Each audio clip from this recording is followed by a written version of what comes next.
오늘 설교 제목은 누룩입니다. 누룩. 누룩하면 여러분 무엇이 연상되시는지요? 어떤 분은 술이나 막걸리가 먼저 생각나는 분들도 틀림없이 있을 것입니다.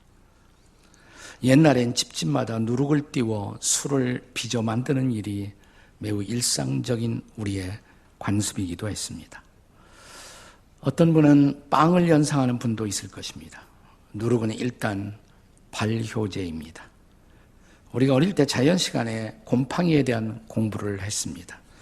우리가 배운 곰팡이 중에서 유일하게 마음 놓고 먹어도 되는 착한 곰팡이가 누룩 곰팡이였다는 것을 공부 열심히 했던 학생들은 아마 기억하실 것입니다. 자연 속에서 자연스럽게 생긴 누룩 곰팡이가 음식물과 함께 우리 몸속에 들어가면 우리 몸의 면역력을 길러주고 소화를 촉진시키기도 합니다. 우리가 잘 아는 메주, 이 메주도 누룩 곰팡이 덩어리이지요. 여러모로 누룩은 우리에게 아주 필요한 것, 일상생활에 요긴한 것이었습니다. 그런데 성경을 읽다 보면 신약 성경, 특별히 복음서의 뜻밖에도 예수님이 누룩에 대해서 부정적으로 기술하신 대목들을 읽게 됩니다. 지금 우리는 마태복음 13장을 함께 묵상하고 있습니다마는 마태복음 16장 6절을 한번 읽어보십시오. 우리 같이 읽겠습니다. 시작. 예수께서 이르시되 삼가 바리새인과 사두개인들의 누룩을 주의하라. 조금 더 진행되어서 이제 마태복음 16장 11절 12절의 말씀을 읽어보십시다. 우리 함께 읽습니다. 시작. 어찌 내가 말한 것이 떡에 관한 것이 아닌 줄 깨닫지 못하느냐? 오직 바리새인과 서기관 사두개인들의 누룩을 주의하라 하시니 그제서야 제자들이 떡의 누룩이 아니요 바리새인과 사두개인들의 교훈을 삼가라고 말씀하신 줄을 깨달으니라. 누룩의 부풀어짐, 이것이 잘못된 교훈이 계속 퍼지는 그 전염성을 상징하는 것이라고 생각하셨기 때문입니다. 예수님 당시에 대표적인 종교 종파가 둘이 있었죠. 바리새파와 사두개파입니다. 이 바리새파들은 일종의 율법적 보수주의다 이렇게 말할 수가 있습니다. 그들은 율법의 작구의 노예가 되어서 그것을 가지고 나는 율법을 지키고 당신은 지키지 못하는 사람, 외식적이고 위선적인 삶의 태도를 가지고 예수님이 전한 복음을 거절하고 있었던 것입니다. 그러니까 율법적 보수주의가 복음을 받아들이는 일에 오히려 방해가 되었던 것이죠. 반대로 사두개파는 머리가 4개 가진 사람이 아니고 사두개인, 이 사두개인은 일종의 이성적 자유주의자들이라고 할 수가 있습니다. 로마하고 친했어요. 그리고 인간의 이성을 매우 강조했습니다. 그래서 이성으로 수락되지 못하는 부활이라든지 초자연적인 교리를 다 부인하고 있었던 것입니다. 예수님의 복음을 그들은 결과적으로 받아들이지 못했습니다. 그래서 예수님은 이런 그릇된 바리새인의 교훈 혹은 사두개인의 교훈을 누룩에 비유하면서 누룩처럼 그들의 교훈이 퍼지는 것을 조심하라, 경계하라고 말씀하신 것입니다. 그런데 오늘 본문 마태복음 13장에서는 천국의 비유, 천국 백성, 천국 복음의 비유를 말씀하시면서 누룩을 이번에는 부정적이 아니라 긍정적으로 사용하십니다. 자, 본문 마태복음 13장 33절을 한 번 더 읽도록 하겠습니다. 같이 읽습니다. 시작. 또 비유로 말씀하시되 천국은 마치 여자가 가루 서말 속에 갖다 넣어 전부 부풀게 한 누룩과 같으니라. 네, 여기서는 같은 누룩이지만 천국 복음을 위해 헌신한 종들의 사역을 아주 긍정적으로 묘사하고 계십니다. 여기 누룩으로 묘사된 천국 비유는 그렇다면 오늘을 살고 있는 저와 여러분에게, 우리들에게는 어떤 레슨을 전달하고 있는 것일까요? 첫째로 그것은 천국 사역의 다양성을 인지할 수 있어야 한다는 것입니다. 사실 오늘 본문 바로 직전의 비유가 겨자씨의 비유예요. 겨자씨의 비유, 그 다음에 누룩의 비유, 나란히 이렇게 기록되고 있습니다. 그리고 이 두 개의 비유는 어떤 공통점을 갖고 있습니다. 우선 작은 것이 커진다, 이런 공통점이 있죠. 그래서 이 두 개의 비유를 쌍둥이 비유, 트윈 패러블 이렇게 불리워지기도 합니다.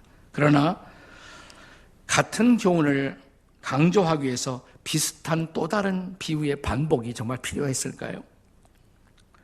겨자씨 비유만으로 다 전달하지 못한 어떤 교훈을 보완하기 위해서 비슷한 또 다른 비유를 말씀하실 필요가 있지 않았을까요? 저는 그것이 더 좋은 관찰이다 이렇게 생각을 하고 있습니다만은, 자, 여기에 우리는 천국 사역의 다양성, 이 다양성이라는 관점에서 본문의 비유를 우리가 파악할 필요가 있습니다. 우선 겨자씨 비유에 보면 이 겨자씨 비유의 주인공이 남자예요. 남자. 어떤 남자가. 그러나 누룩의 비유에서는 어떤 여자가. 주인공이 여자입니다. 여자. 자, 여기 하나님 나라 사역의 비유에 여성이 등장한다. 이것은 그 당시의 관점으로 보면 이건 파격적이에요. 가히 혁명적이라고 할 수가 있습니다. 하나님 나라에서도 여성들이 남성들과 동일하게 부름받고 사용될 수가 있다. 이건 아주 파격적인 교훈이거든요. 여러분, 갈라디아서 3장 28절의 말씀을 혹시 기억하시나요? 이것은 인류 역사 사상에도 굉장히 중요한 구절이에요. 갈라디아서 3장 28절 같이 읽습니다. 시작. 너희는 유대인이나 헬라인이나 종이나 자유인이나 남자나 여자나 다 그리스도 예수 안에서 하나이다. 이것은 인류 문화사적으로도 굉장히 중요한 구절인데, 왜냐하면 종과 자유인이 하나다. 그 다음에 남자나 여자나 그리스도 안에서 다 하나다. 아주 파격적인 교훈이에요. 바로 이 말씀에 근거해서 결정적으로 근대 여성 해방운동 혹은 노예 해방운동의 사상적 기초를 이 말씀이 우리에게 던지고 있는 것입니다. 복음의 사역에 관한 한 남자나 여자나 차별이 없다는 것입니다. 이게 지금 우리 시대에서는 별로 감동으로 다가오지 않지만 그 시대에서는 거의 혁명적이에요. 혁명적. 그러니까 바로 이 두 개의 비유를 통해서 주님은 이런 놀라운 진리를 보완하고 계신 것입니다. 또 하나, 겨자씨 비유에서 씨가 자라나고 영향을 끼치고 있던 것은 밭이다 이렇게 기록을 했죠. 밭. 영어의 성경에는 field, 들이라고 번역할 수도 있습니다. 반면에 누룩은 집에서, 가정 안에서 반려되고 있었던 것입니다. 밭이 우리의 사회를 상징하고 있었다면 반대로 누룩은 우리의 가정을 상징하고 있는 것입니다. 하나님의 나라는 우리의 집에서도 그 나라가 구현되어야 하고, 또 하나님의 나라는 우리가 살아가는 이 사회 속에서도 구현되어야 한다라는 진리를 전달하고 있는 것입니다. 복음의 영향력은 가정과 사회, 사회와 가정 두 개의 영역을 다 필요로 하고 있습니다. 또 한 가지 우리가 이 두 가지 비유의 보완점은 겨자씨라는 것은 우리 눈에 볼 수 있도록 가시적으로 자라갑니다. visible하다, 볼 수 있다 이 말입니다. 외형적으로 성장하는 하나님의 나라를 보여주고 있어요. 근데 누룩은 눈에 잘 보이지 않습니다. 볼 수 없게 불가시적으로 invisible, 보이지 않게 그것은 성장하고 있습니다. 하나님의 나라는 외형적으로도 성장하지만 내면적으로 보이지 않게 사람들의 내면에 스며들어 조용히 성장할 수도 있다.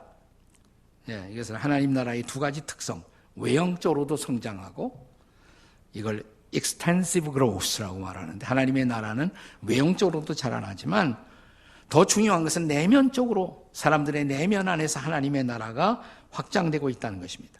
internal growth, 혹은 성경학자들은 이것을 internal transformation이라고도 말합니다. 내면적으로 변화를 일으키고 있다.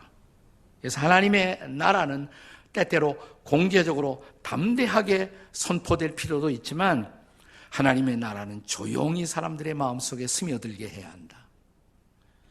예컨대 우리가 기독교 사역 가운데서 전도, 선교 이런 것은 복음의 외형적인 선포, 하나님 나라의 외형적 선포라고 할 수가 있지만 그러나 우리가 오른손이 하는 것을 왼손이 모르게 이웃들을 섬긴다. 이 섬김, 사회적 봉사 이런 것들은 조용히 하는 것이죠. 조용히. 네, 그래서 사람들의 마음을 변화시킨다. 네, 복음은 이런 내면적인 역동성을 동시에 지니고 있다라는 두 개의 측면을 함께 보여주고 있는 것입니다.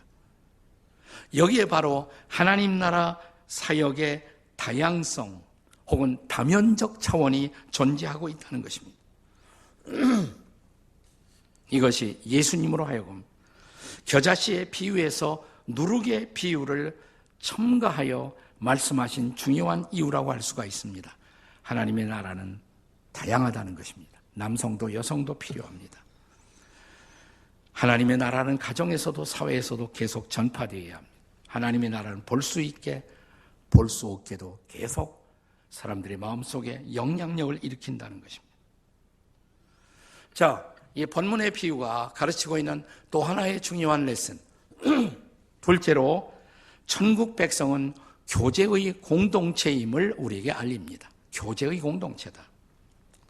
자, 본문 누룩의 비유에서 특기할 사실 중에 하나는 자, 여인이 가루 서말 속에 넣어서 누룩을 부풀렸다 이 말이죠. 가루 서말 속. 이 가루 서말이 NIV 영어 성경에 보시면 그냥 a large amount of flour 이렇게 했어요. 그냥 많은 양이다. 많은 양의 밀가루다. 그냥 이렇게 말을 해버렸지만 이것은 그냥 쉽게 사람들에게 의역을 하는 것이지만 우리말 성경이 더 번역해요. 서말, 이게 더 정확한 것입니다. 서말. 본래 히라보에는 사타, 투리아가 셋이에요. 사타는 계량치의 단위인 것입니다. 세 말. 히브리어로는 이걸 사타를 스아 이렇게 말합니다. 스아. 세 개의 스아, 세 말이다. 1세기 유태인들의 청중의 입장으로 돌아가서 자, 예수님이 밀가루 세 스아 이렇게 세 스아를 말하면 성경을 아는 청중들이 하면 자연스럽게 그 당시 청중들은 창세기 18장을 아마 떠올렸을 거예요. 창세기 18장. 왜냐하면 창세기 18장이 이런 말씀으로 시작이 됩니다. 1절, 2절 같이 읽습니다. 시작. 여호와께서 마므레의 상수 나무가 있는 곳에서 아브라함에게 나타나시니라.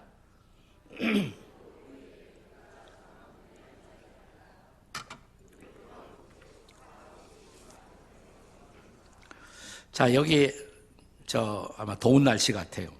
나무 그늘 안에 자기 집 앞에 상수리 나무가 있어 거기 앉아 있는데 아브라함과 사라가 누가 나타나요? 손님 셋이 나타났다면 손님 셋이 맞은편에. 자, 그런데 이어지는 말씀 창세기 18장 6절을 보겠습니다. 6절 다 같이 시작. 아브라함이 급히 장막으로 가서 사라에게 이르되 속히 고운 가루 세 스아를 가져다가 반죽하여 떡을 만들라. 자, 여기 우선 손님이 몇 명 등장했어요? 3명. 자, 사라가 이제 뭘 대접하기 위해서 밀가루 얼마? 세 스아, 세 번이라는 단어가 두 번씩이나 등장하고 있습니다. 자, 이 말씀은 아마 날이 좀 더운 그런 여름날 장막 문 앞에 나무 그늘 아래 아브라함과 사라가 앉아 있다가 맞은편에 범상하지 않은 손님이 딱 등장하자 옛날 사람, 그 옛날 시대가 어떤 좋은 면도 많아요. 딱 낯선 손님이 등장하니까 그 손님 대접이 예의였기 때문에 저분들을 뭘로 대접하지? 그러다가 세 스아를 가지고 이 손님을 대접할 생각을 했다는 것이에요. 이렇게 시작합니다. 이 세 손님의 정체에 대해서 우리 기독교의 신학 안에서는 아주 고대로부터 성경학자들이 이 세 손님을 삼위일체의 현현이다. 삼위일체 하나님의 등장이다. 혹은 그 한 분을 여호와 하나님이라고 본문이 기록하고 있으니까 나머지 두 분은 하나님과 함께 두 천사가 등장한 것이다. 이렇게 해석을 옛날부터 해왔습니다. 물론 우리 시대 학자들 가운데서는 그것이 너무 지나치게 우화적, 알레고리칼한 해석이다. 그래서 비판하는 학자들이 없지 않아 있습니다만은 역사를 통해서 오랫동안 성경학자들은 이런 해석을 지금도 계속하고 있어요. 자, 어쨌든 여기 영적인 존재가 출현한 것이에요. 그리고 아브라함과 사라가 함께 이 손님을 모시고 식탁에 앉아서 이제 그들이 만든 떡으로 함께 교제를 나누게 됩니다. 이것은 분명하게 하나님과 하나님의 백성들 사이에서 이루어지고 있는 거룩한 영적 교제를 상징하고 있는 것입니다. 일찍부터 우리 기독교를 크게 세 가지 흐름으로 나누면 옛날 본래 정교회, 가톨릭 교회, 그리고 개신교회 이렇게 나누거든요. 근데 정교회에서는 이 아브라함과 사라를 찾아오신 삼위일체 하나님의 존재를 아주 옛날부터 이콘이라는 그림으로 특별한 성화로 만들어서 이것을 기억하고 묵상하게 만들었습니다. 14세기의 위대한 이콘화가 안드레이 류블로프라는 사람이 그린 성화 가운데 삼위일체라는 것이 있습니다. 여러분 어디선가 보셨을 거예요, 이런 거. 네. 1410년도에 이 작품이 나왔어요. 삼위일체예요. 자, 이 그림을 그대로 놔두시고요. 잘 한번 보시면 안드레이 류블로프가 이 그림을 그렸을 때 무엇을 상징하고자 했는가? 자, 아브라함과 사라의 집에 찾아오신 세 손님. 아브라함과 사라는 어디 있죠? 여러분 앉아있는 자리가 아브라함과 사라가 앉아 있어요. 그러니까 아브라함과 사라는 그림에 포함시키지 않았어요. 그러니까 아브라함과 사라는 세 손님을 지금 바라보고 있는 거예요. 세 손님을 바라보고 있어요. 그러니까 좌로부터 시작해서 성부, 성자, 성령. 근데 가만히 그림을 보시면 그러면 가운데가 성자, 그 옆이 성령인데 성부 하나님께 이렇게 몸을 약간 기울이고 있죠. 성부 하나님에게 귀를 기울이고 있는 거예요. 사람의 모습으로 나타나신 하나님. 성부 하나님께 기울이고 있어요. 푸른 옷을 다 입고 있어요. 신적인 존재다. 하늘에 속한 분이다. 지팡이가 있어요. 아주 가느다란 지팡이지만 다스리시는 왕권을 가지신 하나님. 자, 앞에 식탁 위에 잔이 있습니다. 거룩한 희생의 잔, 성찬의 잔을 상징하는 것이고요. 자, 성자 하나님 가운데 그 뒤에 나무가 보입니까? 보여요, 안 보여요? 나무가 보이죠? 이게 상수레 나무예요, 상수레 나무. 그 나무는 후일 성자 하나님 예수님이 십자가에 달릴 것을 상징하는 것이다. 자, 그렇게 돼 있고, 자, 이미 말씀드린 것처럼 아브라함과 사라의 모습이 이 그림 속에 포함되지 않은 것은 아브라함과 사라는 이 세 손님에게 시선을 주고 집중하고 있는 것이에요. 실제로 그림을 앞에 두고 정교회 교인들은 묵상을 합니다.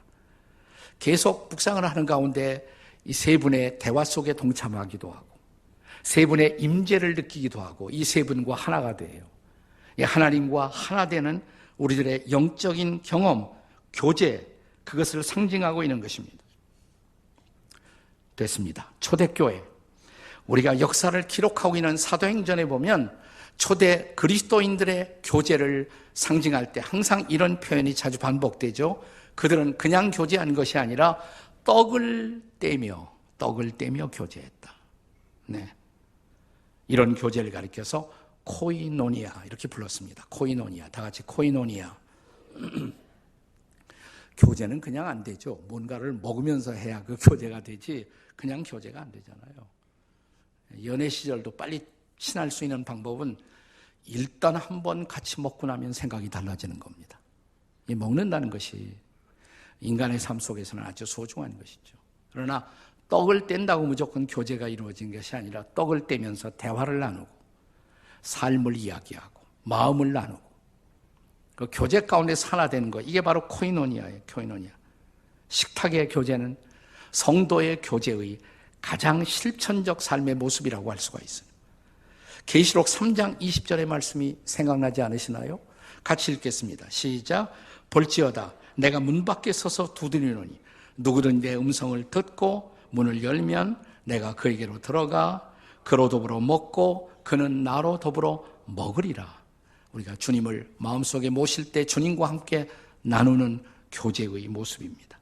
교회는 더 나아가 하나님의 나라는 이 천국 백성들의 교제의 공동체다 이 말입니다. 비록 성경에서 누룩은 때때로 죄를 상징하는 요소로 등장하기도 하지만 이 누룩조차도 하나님의 손에서 거룩하게 빚어져 이제는 서로를 거룩하게 하고 서로를 영적으로 배불리는 영적인 지체들이 된 것입니다. 그렇습니다. 성찬이라는 것은 십자가를 상징하는 것이죠, 항상. 자, 십자가를 통해 죄사함 받은 사람들이 새롭게 태어나서 부활의 생명을 나누는 곳, 이게 바로 성찬의 자리란 말이죠. 우리가 주의 만찬을 함께 떡을 나눌 때 주님의 희생의 몸을 묵상하고 잔을 나눌 때 주님이 우리를 위해서 뿌려주신 십자가의 보혈을 상징하고 함께 교제의 장에서 일어날 때 우리는 새로운 피조물이 되어 부활한 놀라운 모습을 상징하고 있는 것입니다. 이것이 교회예요. 이것이 하나님의 나라예요. 서로 삶을 나누는 교제. 그러니까 교회라는 것은 주일 예배만 드리고 흩어지는 것이 아니에요. 여러분 가운데 신앙생활을 주일날 딱 한 번 드리는 예배로 모든 신앙생활을 다 하고 있다면 이건 정상이 아니에요. 정상이 아니에요. 이 주일 예배만 딱 나오고 아무것도 아닌 사람 정상이 아니십니다. 정상이. 네. 왜냐하면 초대교회 그리스도인들의 삶 속에 있었던 교제, 그들이 떡을 떼면서 삶을 나누고 마음을 나누고 함께 기도하고 우리 교회가 이 주일 예배 이외에도 우리 목장 모임, 소위 셀 모임을 강조하는 중요한 이유가 거기에 있습니다. 이 주일 예배만으로 그 커버가 안 된단 말이죠. 우리가 함께 소그룹으로 모여서 살아온 이야기하고 아픔과 슬픔을 내놓고 서로를 위해서 기도하고 바로 거기에서 함께 하시는 성령을 경험하고 이게 신앙생활의 진수란 말이죠. 근데 그건 빼놓고 특별히 경기대에 그런 사람들이 많아요. 주일날 아침만 나오는 사람들 가운데 옆에 사람 쳐다보고 혹시 이것이 당신 얘기가 아닌지요? 한번 물어보세요. 혹시 당신 얘기 아닌지요? 금년에 좀 바뀌어야 돼. 금년에 여러분들이 좀 소그룹 모임에 들어와서 거기에서 같이 셀 모임에서 교제하면서 삶을 나눌 줄 알아야 한단 말이죠. 네. 왜? 그것이 교회의 본질이에요. 그것이 하나님 나라의 본질이다 이 말이에요. 그것을 교훈하는 것이 바로 이 누룩의 비유다 이 말입니다. 세 번째로 이 누룩의 비유, 섬김의 풍성한 결실을 우리에게 기대하게 하는 것입니다. 섬김의 풍성한 결실. 자, 누룩 비유의 마지막 강조점이 있다면 그 발효적 특성이라고 할 수가 있습니다. 그 부풀게함의 사역. 가루 서말 속에 갖다 넣어 전부 부풀게 한 누룩과 같으니라. 하나님의 나라가, 교회가 그렇다 이 말이죠. 사실 여기 본문에 가루 서말, 창세기 18장에 가루 세스아, 스아는 손님 셋을 섬기기에는 너무나 많은 분량이에요. 너무나 많은 분량이에요. 많이 먹는 손님들이라도 이 정도의 분량, 세스하면 대가족이 한 주간 내내 먹을 수 있는 그런 분량입니다. 그러니까 최대로 이웃을 초대하여 한꺼번에 100명도 먹일 수 있는 분량, 이게 세스아예요.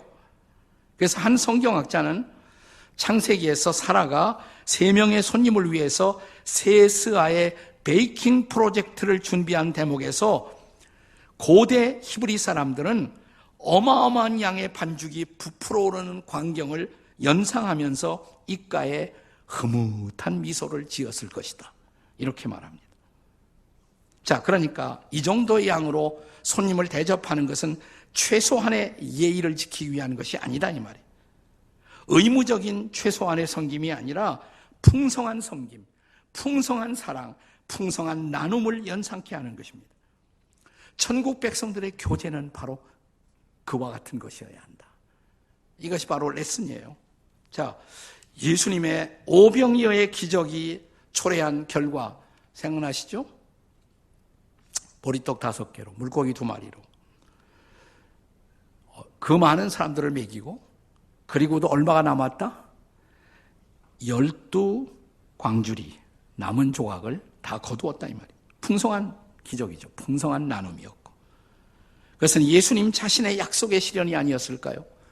요한복음 10장 10절에서 주님이 하신 말씀 다 함께 읽습니다. 시작. 내가 온 것은 내 양으로 생명을 얻게 하고 더 풍성히 얻게 하려 함이라. 아멘. 이제 바울 사도의 교훈을 연상해 보세요. 빌립보서 4장 19절 같이 읽습니다. 시작. 나의 하나님이 그리스도 예수 안에서 영광 가운데 그 풍성한 대로 너희 모든 쓸 것을 채우시리라. 아멘.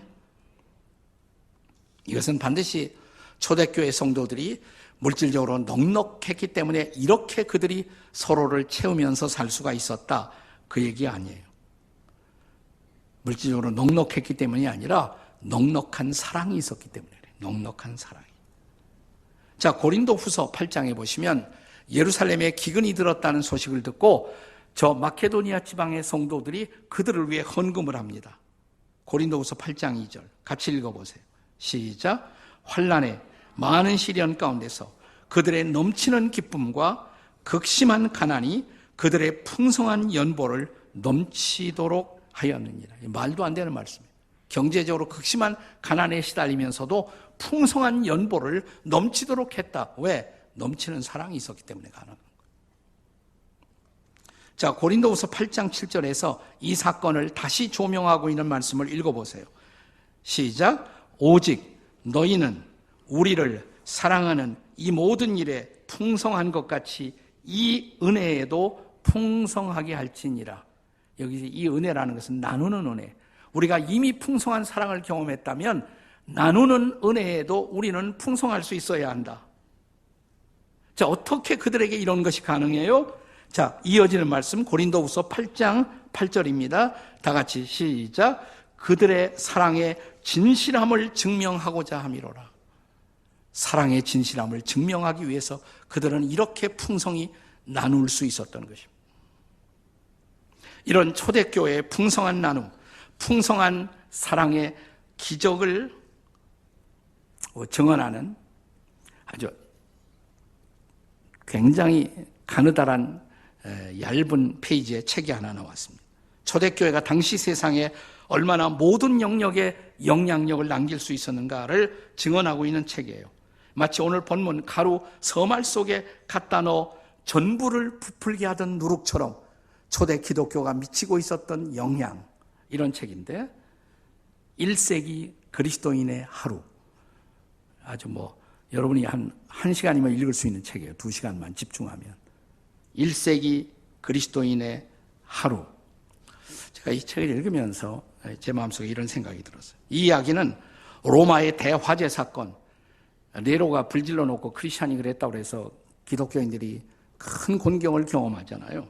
바로 그 다음에 있었던 하루, 어떤 그리스도인의 하루. 여기서 인상적인 몇 장면을 추려내면 이렇습니다. 우선 아침에 노예들이 주인과 같은 식탁에 앉아서 식사를 해요. 이미 벌써 그리스도인의 집에서는 노예들을 해방하고 있었고, 노예들은 그렇다고 밖으로 나가는 것이 아니라 주인하고 한 가족처럼 주인의 식탁에 나란히 앉아서 식사하고 있는 모습. 복음이 끼치고 있는 영향이에요. 자, 그런가 하면 아이들의 복장에서 그 당시 로마의 아이들이 하고 있었던 자기 몸을 보호하기 위한 부적 같은 장식을 그들은 다 떼어나고 그 대신 검소한 옷을 아이들이 다 입혀줍니다. 그래서 하루를 출발하게 만들어요. 자, 학교에서 크리스찬 선생님들은, 그리스도인 선생님들은 성적을 강조하는 것이 아니라 자신들의 재능을 표현하여 어떻게 이웃을 잘 섬길 것인가를 가르치고 있는 그리스도인 교사들의 그 영향을 또한 받습니다.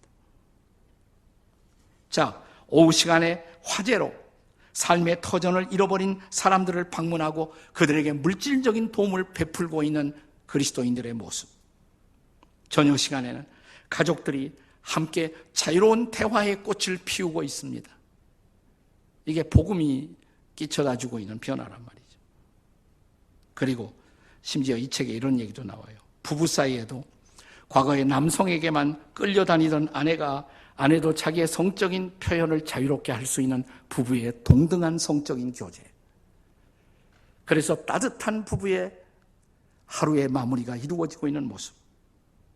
복음이 가져온 일상의 누룩 같은 기적, 누룩 같은 변화, 복음이 가정에서 시작해서 사회의 모든 영역 속에 스며들고 있었던 이 아름다운 변화, 누룩처럼 번지고 있었던 조용하지만 세상을 변화시키는 변화, 이것이 바로 교회이고 이것이 바로 하나님의 나라다. 이것을 1세기에 한 줌밖에 안 되는 그리스도인들은 그 세계를 향해서 이런 영향을 끼치고 있었다는 것입니다. 이런 누룩 같은 변화가 오늘 우리의 가정에, 또 우리의 일상에, 우리의 사회 속에서 이 변화가 일어나고 있을까요? 금년은 좀 달라진 모습으로 우리의 가정생활이, 우리의 비즈니스가, 우리의 일터의 삶이, 우리의 자녀 양육의 스타일이 금년은 누룩 같은 변화를 맞이할 수가 있을까요? 같이 기도하시겠습니다.